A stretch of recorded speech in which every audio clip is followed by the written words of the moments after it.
Hello and welcome to another episode of Just Onside. I'm your host for today's show, joined by Ayub Patel, as always. Ayub, we're going to get straight into it. You mentioned on the last episode that there was the developing story regarding Mason Greenwood's tenure seemingly coming to an end at Manchester United. So we're going to dive straight into it. We're just going to be discussing this feature. We wanted to cover it. We both had some fairly strong views on this.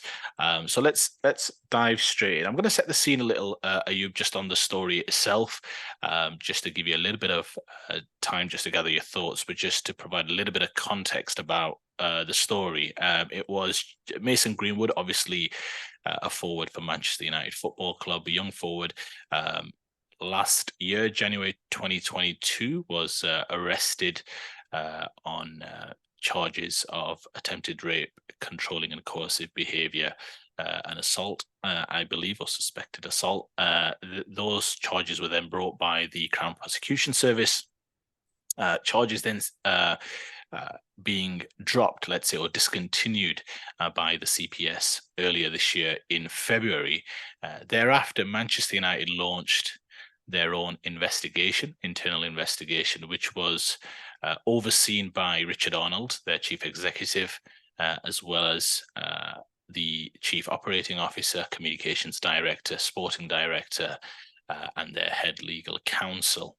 This Monday, just a few days ago, it was the outcome of the investigation was finally decided, where it was put to everyone that the parties, Manchester United and Mason Greenwood, had mutually agreed that the player would continue his career elsewhere. The details of that, I believe, are still yet to be finalised, whether that will be having his contract nulled and voided, or alternatively whether he'll go out on loan initially.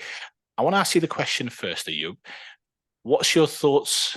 I thought we could cover this in terms of two different stages. One, what are your thoughts on that particular decision, and whether it was the right decision that Manchester United arrived at. We will then perhaps cover Manchester United's role in this and how they arrived at that decision. But firstly, just on the decision itself, was it the right call?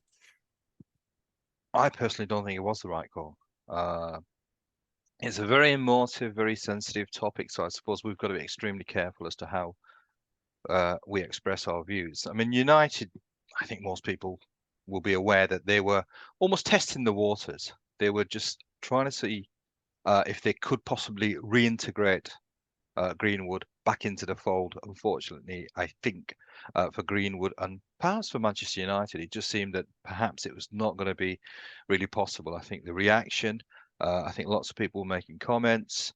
Rachel Riley said she was never going to support United again if Greenwood plays for Manchester United. So, in a sense, perhaps United were backed into a corner, and they probably were left with no alternative but just sever all ties. Now, from my point of view, obviously, that's the question you're asking me. What do I think? It's, as I said, it's a tough one. It's not just straightforward. I think this is something where I think the society that we live in again now is you're almost, when you're asked a question, you're almost thinking, well, what is the response really that is suitable now for the age that we live in, rather than what your personal thoughts are. Now, really, I think we've got to accept we live in an age where this is not the dark ages, so therefore you have to be modern thinking. On this point is, I mean, I'm going to quote, I'm going to get all religious here. I'm going to quote you a biblical passage, John chapter 8, verse 7, where Jesus was said to have said, let he without sin cast the first stone. We seem to be, at the moment, when I'm reading all the comments, everybody appears to be holier than thou. It seems as if there's a lot of people who've never made mistakes in their lives, who have never done anything which merits condemnation. The characters involved, we've got Harriet Robson, we've got Mason Greenwood. Mason Greenwood now is, I think, 21. I think Harriet Robson is 23. So going back to, I think they got together in 2019. This incident was in 2022, if memory serves me right. So these are young people. Do I listening to the audio, looking at the pictures of Harriet Robson with bruises, blood, it is not palatable at all. I mean, I think uh, I must confess it's not something that I can listen to again in terms of the audio. It's something that I find absolutely repulsive. My thoughts is that what happened was heinous. It still is heinous. But what's transpired? Harriet Robson, for whatever reason, decided she did not want to pursue the case. Now, obviously, you're in a privileged position. You're a solicitor, and I'm looking forward to hearing your thoughts on this from just not a personal point of view, but also from a legal position as well. But she's obviously initially wanted this to go to trial. Some things happened in between. She's had a change of heart. Now, they were in a relationship. I presume it was a volatile relationship because it seemed like it just from that moment. But she has decided that she does not want to pursue this.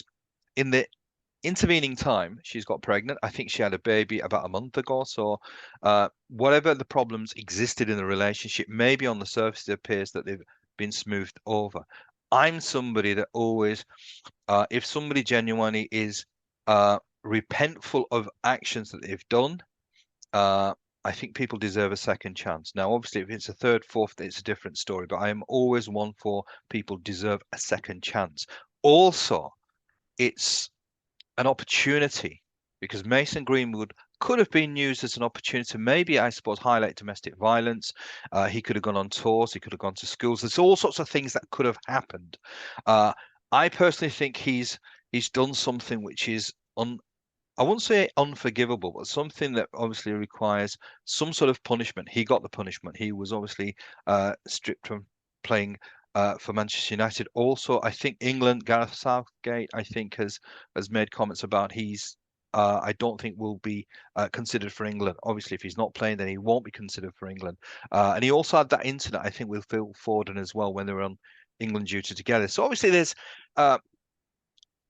Mason Greenwood is like most football players, a product of a working class background. I've no idea. I've never really heard him being interviewed, but I'm not sure whether he's an intelligent guy, whether he's an educated guy. But at the end of the day, he's a working class lad. He's not somebody that perhaps is going to be faultless. What he's done is extremely serious. But what I would have expected Manchester United to do is to try and find out, right, has this guy understood the severity, the enormity of what he's done? Is he somebody now who's on a journey that he's trying to learn from his mistakes? Is he somebody now that will contribute to the cause? And try and somehow address issues that happen in terms of domestic violence. So I think there was all sorts of opportunities. I think the club has reacted just to the public outcry. Rightly so. Public outcry is something that you would expect based on what has happened. But it seems that everybody is completely ignorant of anything. I've committed, I mean, in things in my life, I look back at when I was 18, 19, I've done things that I look back and I think, blimey, did I do that? Obviously, not as severe as what Greenwood has done, but that's the whole point. I think you learn sometimes from mistakes, sometimes from very big mistakes. Perhaps what happens then is that you become an incredibly in tune person. So, to basically the first segment to round up, I think I don't agree with it at all. I think this is it's a reaction based on public reaction, and I quoted that biblical passage for a reason. Let he without sin cast the first stone. Now that's the way I would look at it. Ultimately, he's a human being. He's not the he's a young man with incredible wealth, which obviously that's nothing to do with the incident that's happened, but he's somebody that is growing. He's in a relationship with somebody who was an internet personality, an influencer, whatever these things mean. I have no idea what these things mean, but that's what she was. He's committed an act which deserves contempt. But for me, he deserves a second chance. I think United have stripped him of that opportunity. I think the public reaction is outrageous. I have spoken to women as well on this subject because I wanted to get an opinion, not just from men, but from women as well. And it's mixed. I think there are some women who are just absolutely castigizing the guy and just sort of saying, right, bang out of order. This is something that should be punished, and that's it. There are others that are perhaps a little bit more reflective. My thought is what United have done is I don't agree with that. So if I if I get your position correct, what you're suggesting is that he should have been allowed to continue his footballing career at Manchester United. Is that right? Absolutely, yes, absolutely. With a program in place, he has to come out and genuinely be remorseful and be sincere in his apology, but then also to try and do something because it's a subject which is it's a domestic violence isn't something which is just Mason Greenwood. It's something which pervades not just this society but many societies. Now he could have actually come out and try to do something to address the situation.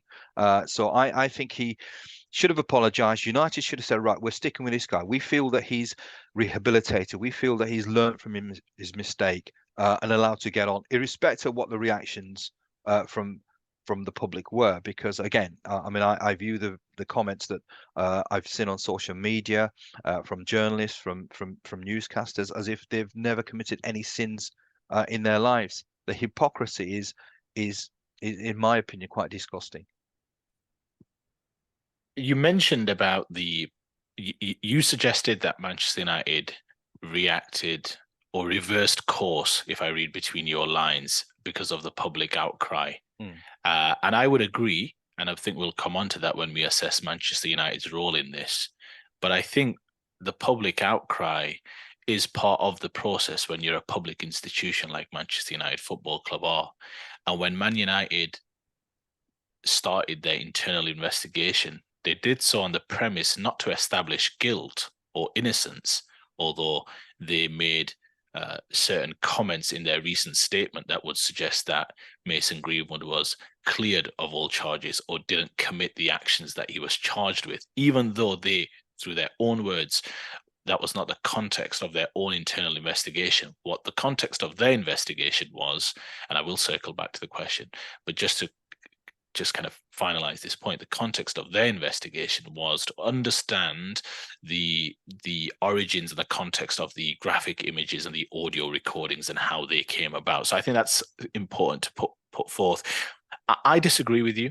I disagree with you based on not particularly what I feel emotionally towards this situation. It's more based out of pragmatism in terms of what happens when you are a public company or you are in the public you're out there in terms of the public conscience. And Manchester United is the single biggest footballing institution that we have in this country, probably alongside Liverpool.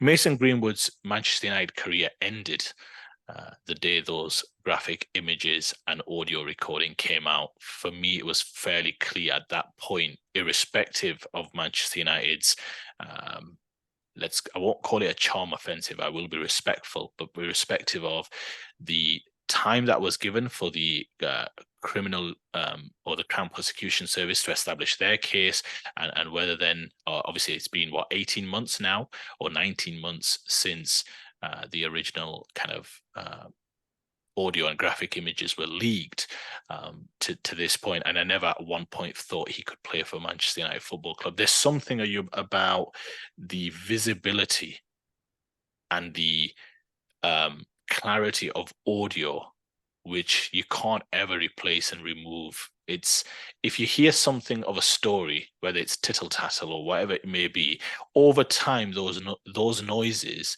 will just dissipate over time, because you'll be like, oh yeah, there was something or nothing. Similar to how you alluded to the story about Phil Foden when they were on England duty. You can't remember the specifics, although I can remember some of the details. But over time you get over it, because there's a little bit of, whether it was a lack of punctuality or tardiness or whatever it may be, you think Lance being Lance. But when you see something as serious as the images that his partner at the time and his partner now have shown, it was at that point that his Manchester United career came to an end. And I will just, if it's okay for you, just reiterate what that audio note kind of illustrated. You mentioned the word heinous, and I think that's exactly what it was. And I am going to just mention it briefly what it was, because I had to kind of refresh my mind as well, because it was obviously such a long time ago. The audio note refers to a man who, I guess at this point we have to say allegedly was Mason Greenwood, suggest to the lady in question, or his girlfriend in question, to move your bleep legs up. The woman responds that she doesn't want to engage in any sexual intercourse, to which again, the man alleged to be Mason Greenwood suggests that I don't give a bleep what you think. Push me one more, you little bleep, push me again one more time.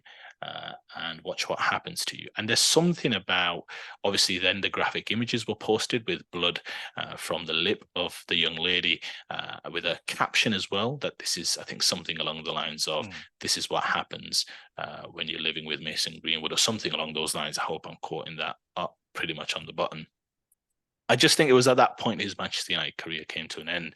The point I would disagree with you is, you say that he deserves a second chance. He'll get that. He will get to play football again. He just won't get to do that at Manchester United Football Club. He's been paid every single week since January 2022. I think he's on roughly £75,000 a week, and he has been paid. So yes, he's had his I guess craft or his kind of weekly training program of playing games. Yeah, he's had his kind of daily job taken away from him, but he's been paid. I'm not saying that's just to add details to the story. I'm not saying that's any kind of or he's okay because he's been paid. I don't mean it in that way. I'm just simply saying that I understand what sport or what life in the public profile means, whether that's politics, whether that's sport, whether that's show business, whatever it may be, Hollywood. It's just very clear that ultimately there's something about audio and visual images, especially of the violent kind, let's say, especially if it's alluding to that, alluding to violence perpetrated by the individual, that's very hard. You saw what happened with Wraith Rovers and David Goodwillie. I won't go into the details of that story, but I think you know the details. Similar kind of story in that extent. They brought him back. Then there was a large amount of public outcry. Theirs was a case where, although he hadn't faced criminal proceedings, there was a civil case in which he had to pay, along with another perpetrator, a significant amount of money, a first of its kind, a civil case where it was proven that he'd committed rape. The last point I will make, just before we maybe give you the final point on this, before we get to the Manchester United, is I think there's, like I said, there's something, I don't think it's wrong in any way for the way the public have reacted. It was always going to be this way. It's happened in the National Football League with Ray Rice and his girlfriend, when there was visual images of what happened in an elevator where he struck his girlfriend at the time. There's just something about it that just lives on in the public conscience. Does he deserve a second chance? I like to think so. Again, I think the mistakes that have been made is, you mentioned about whether, for whatever reason, his girlfriend now, his partner for now, and the mother of his child retracted those kind of claims. The question I would ask is, that's fine. He's not been cleared of those charges. The charges were discontinued. It doesn't mean that he didn't commit those crimes. And I was surprised Manchester United felt the need to comment on that in their statement. I think that was ill-advised. But the question is, and if you look at the statistics about partners getting together after potential domestic abuse cases, it's not that uncommon, to be fair. It doesn't necessarily mean anything. So I think it is what it is at this stage. I just don't think he was ever going to get an opportunity to play for Manchester United Football Club. Another club, maybe not so much in the public profile, perhaps. But the fact of the matter is, the question I ask is, with Mason Greenwood commenting in his statement as well, saying, I did not commit the actions that I was accused of. I mean, there are some things in life that are grey, but there are some things in life that are clearly black and white. The question I would ask is, what did then happen on that day? What was that real blood? What was the reason for that blood coming into force? What was the reason for that audio coming into it? If it wasn't him, who was that in the audio? If you can't give me the answers to that, there's only some logical conclusions that the public will reach to. That might not meet the threshold for the CPS, and clearly credible witnesses removed themselves from the investigation and from the case, and other elements came to light. But that does not mean that he did not commit those acts. And I think, to be fair, on the whole, and I don't think I'm saying anything that's too controversial, it's accepted by the wider public, and again by Mason Greenwood not being able to show that he hadn't committed those acts, that indeed that there is a large degree of culpability on himself, and I think he admitted as much in his statement. So I never thought his career would ever get back on track at Manchester United, irrespective of whether he moves out on loan somewhere. I don't think he ever plays for Manchester United Football Club again. Is that right? Is that wrong? I just think that's 2023 for you. I think he'll continue to ply his trade somewhere, perhaps in another country, and I think that's something that most people would be comfortable with. I mean, just on the point of United, I think they've handled it quite poorly, really poorly, because this is something that they had ample time to think about what their approach was going to be. I mean, I as I said, I'm absolutely. I mean, they should have really focused on the second chance, because I think there is no question. I mean, I think he should have been advised properly. But again, we have to factor in this is a young guy who obviously isn't the smartest. His actions obviously reflect the fact he's not the smartest, and I'm not sure what advisors he has, but really it should have been where he should have tried to come up with, obviously, and he had to be sincere. Now, for me, if I find out that he's not sincere with his apologies, then I change my mind. But I'm giving him the benefit of the doubt that he's sincere in terms of what's happened. I think this would have been a good opportunity to try and address a situation which is it's prevalent. Domestic violence is prevalent. It's an ill in societies, not just this society. And it's something that he could have been used, and he should have volunteered. I mean, as I said, if I was an advisor of Mason Greenwood, first, initially, I have to make sure that, are you sincere? Do you regret what's happened? Own up to what he's done. I think that's what he needed to do. I think initially, I suppose perhaps he might have reacted to try and defend himself, but ultimately, you cannot. Your eyes, your ears, I suppose sometimes are the best to see what's happened. On some occasions, and on this occasion, it appeared to be the case. So he should have made a wholehearted apology, be unequivocal in his regret, and then maybe try and just sort of say, well, look, I've done this. What can I do now to contribute to something which obviously I've been guilty of? So it should have been. I mean, that's what really I would have expected United to do, to think, well, look, from their point of view, from a selfish point of view, from Manchester United, this is an unbelievably gifted football player. So from that point of view as well, they may have thought, well, look, how can we try and get this guy back in? Because obviously he's an asset to us. But I think I don't know what they were doing. It seemed as if they were ignoring it until it came to a point where they perhaps thought, well, look, what can we do? And this hopeless sort of way that they try to test the waters. Now, maybe you can turn around and say, well, look, we had to try and do that. But I thought it was just a hopeless exercise in terms of testing the waters. And then obviously it gave an opportunity for people to come and make comments. And it just put them in a position where really, I think they had no alternative. But really, I think they've handled it really poorly. I don't feel sorry for Mason Greenwood. You've alluded to the fact that he carried on getting paid. Now, he's an extremely wealthy man. If he stops working today, I think he must have made enough money to last virtually a lifestyle, as long as he doesn't have an extravagant lifestyle. Also, what I looked at was the reconciliation. His girlfriend, for whatever reasons, decided that she forgave him. She forgave him. She wanted to get back with him. She's obviously had a child with Mason Greenwood. That cannot be ignored. In my opinion, it cannot be ignored. The person obviously who was the victim has decided that she wants to be with Mason Greenwood. She's forgiven him. She's given him a second chance. Why on earth the general public can't give this man a second chance is beyond me. And I think this should have been, United should have been pressing. They should have put that case forward and said, right, his girlfriend has decided that she's forgiven him. We're going to try and introduce him. And you sort of say about public opinion. I mean, I sort of view public opinion sort of quite with concern. I mean, we voted for Brexit, so I always don't sort of say that the general public is always the best at judging. We are quite a emotive. It's an emotional subject. People have reacted with emotion. So United, he should have carried on, or at least United should have tried to reintegrate him into the side. That's my thoughts. Well, I think by all intents and purposes, Ayub, that was the plan.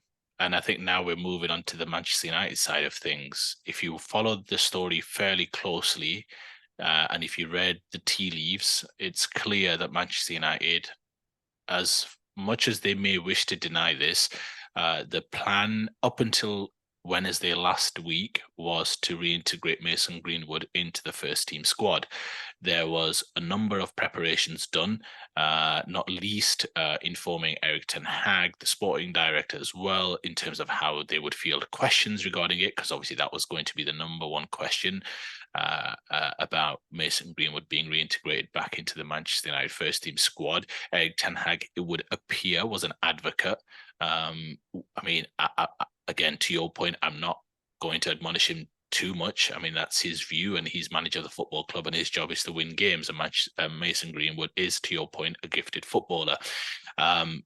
There's a couple of things I want to say here. I think first and foremost, you mentioned right from the start, Ayub, about the public, he without saying cast the first stone, and I think that it's an interesting point because there is some semblance around this story about the need for blood. Clearly, the CPS did not get their opportunity because of the removal of certain key witnesses, and we can read between the lines as to how that developed. But to your point, there is this kind of need and push at times with stories like this, the need for blood, the need for somebody to pay. And I think Mason Greenwood will pay. And I think in the end, he's paid with his Manchester United career and perhaps his career at the highest level. It'll be interesting to see where his career goes from here. There are some redemption stories in sport that I've seen, not least another story that springs to mind for me is a story regarding a famous quarterback in the NFL who was convicted of dogfighting, or organizing dogfighting. He went into jail for a number of years. He's now come out of jail and he's done a lot of things, to your point, Ayub, about how he's come back very apologetic, very sympathetic, does a lot of things with charities, etc. How can I contribute to society? I think that is the hope for Mason Greenwood, that he understands the error of his ways. Again, to your point, we've all made a lot of mistakes, and the future for him would be to see how we can contribute and rehabilitate potentially, kind of those type of indiscretions. Again, coming back to Manchester, I don't want to get too far off topic. If you read all the stories and if you read all the reports, Ayub, in detail, it would seem that the plan up until Wednesday was to take this down the road, which was the one with the greatest number of obstacles. Let's make it very clear. You've got to deal with the public outcry. You're subjecting all of your employees to a line of questioning, not just internally from family and friends, but also externally as well, having to face the media, having to face a certain line of questioning. Because again, to your point, the general sentiment and outcry is that Mason Greenwood should not play for Manchester United. And when the Athletic wrote to Manchester United last Wednesday confirming that they were going to release an article confirming Manchester United's plans to reintegrate Mason Greenwood and some of the other associated stories around that, Manchester United didn't necessarily reject that notion. What they said in their holding statement was, well, a decision hasn't been made yet, essentially buying themselves a little bit more time. Now, again, to your point, you say they've handled it poorly. I think what I would say is they've handled it poorly in the sense that I agree, it seems they wanted a desired outcome. And irrespective of them saying we've carried out a thorough and extensive investigation, when you have a desired outcome, you do have a slightly more biased and subjective view to things. And they were looking to field a narrative that would allow Mason Greenwood to be reintegrated with, let's just say, the least amount of fuss. But the public outcry was ultimately too great. You mentioned Rachel Riley, who came out. That was perhaps the first domino to fall. She provided quite an extensive piece. It wasn't something she just kind of threw out there at a whim. If you actually read her comments, they are quite detailed. She talks about domestic abuse. She talks about how she's experienced it through friends and family, about being a little bit closer to it and what have you. But she talks about it in quite great detail about her support for Man United, that talks about her children, blah blah blah. So again, then I think what happened was there was a kind of a 2, 3, 4 day window where things absolutely changed, and Manchester United realized that this was not going to happen, and they reversed course, at least from what I read from everything that I've read, to the point where they decided that he was not going to be a part of their plans. Manchester United, in my opinion, are very fortunate that they've arrived at that decision. If they had reintegrated Mason Greenwood, I believe if on Monday that was the decision that they come out with, and bear in mind, they had a few situations. They did not want to release anything before the Spurs game. They did not want to overshadow the Lionesses World Cup final on, was it Sunday morning? I believe it was. They've got obviously 3 players, Mary Earps, Ella Toon, Katie Zellum, that play for Manchester United women's team. That was another aspect. Did they have good intentions in the story that they were going to consult their their kind of women's team, or the players that play, or their entire women's team? Was that done with good intentions? We don't know. But that then put them in the line of fire, as if to say they were going to be a roadblock. So they faced a lot of actual social media abuse from fans who wanted Greenwood back. So again, with all the best will in the world, if I give them that benefit of the doubt, they just created more situations and more upheaval, I would say, along the way. Look, in the end, I believe Man United wanted, to your point, they have an asset on their hands, a major asset, Mason Greenwood. They will not now get to realize the full extent of that asset. I would guess that I think is pretty clear. But they've handled it pretty poorly, in the sense that they wanted to, I think, achieve a desired outcome. And I think if they'd approached it objectively, they would have seen what everyone else saw, which was that this is an absolute non-starter. And this is probably quite symptomatic of the Glazer ownership time at Manchester United. There are absentee landlords. Richard Arnold had only taken over a couple of days, I believe, when this whole story began in January 2022. So again, have they handled it poorly? Yes. Do I think Richard Arnold will pay with his job? I'm not so sure. I think if Manchester United proceeded with the course that they were intending to pursue, I think this story would be on absolute fire right now. And there would be hell to pay, in my opinion. So in the end, they got to the right call, at least for my eyes. I still think there might be some recriminations from how they arrived at that decision. I mean, just going back, just probably touching upon Manchester United and what they've done. I still maintain that, really, if their intention was to reintegrate Greenwood back into the squad, they should have handled the situation much differently, rather than just nothing was. I mean, they should have been in charge of the narrative. They should have said, right, okay, if we feel that he's genuinely remorseful, then we decide that we're going to bring him back, irrespective of what the public outcry is. But then be smart about it, in the sense that, right, what can we do? How can we now? In a sense, there has to be some sort of punishment. So there's a financial penalty. This is where they made a mistake as well, because there was absolutely no financial penalty. There should have been some sort of recourse to the action. So therefore, either a financial penalty or some sort of sanction of some sort. But then say, well, look, if you're genuinely remorseful, we expect you to now do something to try and contribute. So in a sense, prior to this stage, they should have got Mason Greenwood to be much more involved in actually actively doing something, in a sense, to start paying back for what he's done.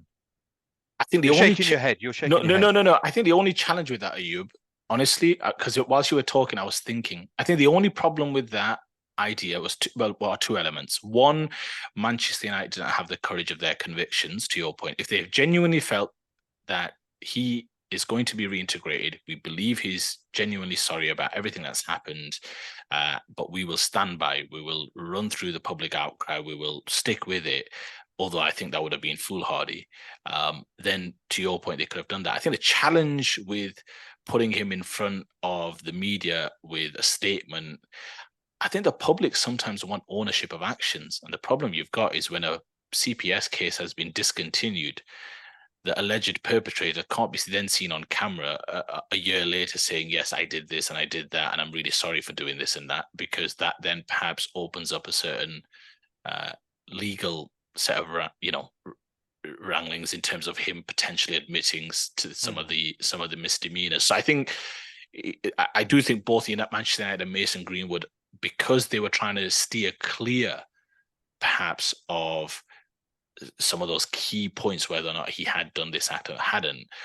Unfortunately, were quite clumsy in their wording and actually went the other way by saying he's been cleared when he hasn't actually been cleared of anything. The charges have been discontinued, so it's not been proven, but it's clearly not been unproven as well. So I'm with you. I just don't think it was ever going to stick. You. So I just think, irrespective, I'm not sure. You could be the greatest PR executive of all time. You weren't going to manage to pull this off. Not mainly because he plays for Manchester United Football Club, but also because of, and rightly so, the attitude that we have towards domestic abuse, and what that means. So yeah, that's my view. It wasn't going to be the case, and to be fair, I'm quite comfortable with that, because I know this is how it is. Once those images and once that video and once that audio was leaked, those images and audio, I should say, I think any road there afterwards to reintegrate him to Manchester United was simply foolish. I mean, without labouring the point, it was not the incident. Absolutely, I think it is. As I said, I can't listen to it again because it's something that it's like with car crashes. It's something that I don't want to see. But the fact that he was back with his girlfriend, the fact that he has got a child now, the fact, I think I was reading somewhere, and again, I'm not sure whether it's just because he's trying to portray a certain image, but there's talk of wedding bells as well. So obviously, it's whatever's happened in this relationship. It appears that there's something that's happened obviously after that, which there is a reconciliation. I think obviously they seem to be extremely close. They've had a child. They're talking about marriage. So he, from the surface, or at least listening or reading what's happened afterwards, he's certainly a different human being, because his girlfriend has decided to take him back, and that cannot be ignored. I think this is where I'm somebody that just doesn't look at an isolated incident. You look at something, and then you look at perhaps you take a step back and look at the full picture. Now, if his girlfriend had decided not to sort of be with him, and then sort of came up with all sorts of stories that he is violent, he's this, he's that, and even then, that obviously doesn't strengthen his case, but certainly it puts a different complexion on my argument. But I would have still maintained, I genuinely feel that if somebody is remorseful, if they ask for forgiveness, if they regret the actions they've done and they want to turn over a new leaf, we should give the opportunity. A second chance is something which I think is integral to a full functioning society. Two things to that.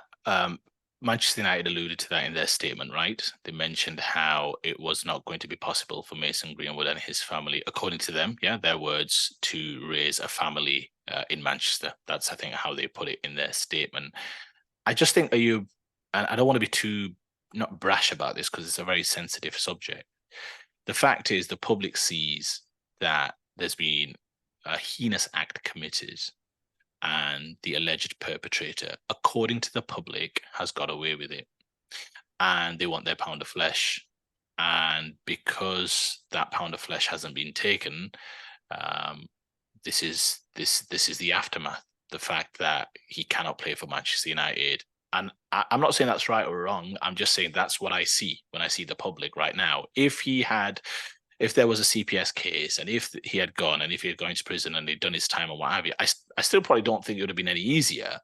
But I think the challenge they've got is there's been no criminal act that's been prosecuted, let's say, and therefore Mason Greenwood and Manchester United have to both essentially stick to the narrative that there's been no criminal act committed here, because for a criminal act to be committed, you've got to prove that in a court of law. So it's a little bit of a sticky wicket in terms of the narrative and how you can then come across as remorseful. Well, how can you be remorseful if you've not actually accepted the alleged acts that, in terms of that, you've committed? So I think it's a bit of a tricky one. I understand your point. I think they should both be allowed to live their lives as they wish. If they're happy, who are we? It's none of our business.